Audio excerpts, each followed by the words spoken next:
आप सुन रहे हैं एजी एंटरटेनमेंट की धमाकेदार प्रस्तुति। डीजे कंचन राज हाजीपुर वैशाली।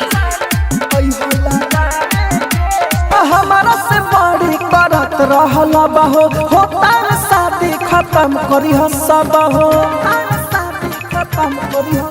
हमारा से बड़ी करत रहला बहो होता शादी खत्म करी सब हो। आखरी मुलाकात बावे होई हो सजे हमें। आखरी मुलाकात बावे होई हो सजे हमें। काले हरदी कुचाई जानू ओह लगावे दे हमें। काले हरदी कुचाई जानू ओह लगावे दे हमें। Mix by AG recording studio. DJ Kanchan Raj Hajipur Vaishali.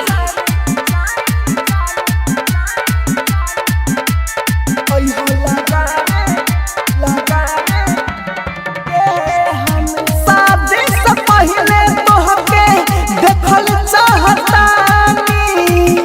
हमेशा दिल में रहबा साचो कहतानी।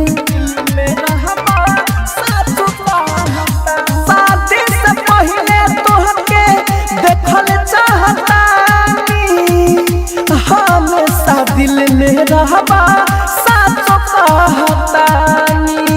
सपना मुरझाइल अपन फूल जैसले हमें। सपना मुरझाइल अपन फूल जैसले हमें। काले हरदी कुचाई जानू ओह लगावे दे हमें। काले हरदी कुचाई जानू ओह लगावे दे हमें। आप सुन रहे हैं एजी एंटरटेनमेंट की धमाकेदार प्रस्तुति। डीजे कंचन राज हाजीपुर वैशाली।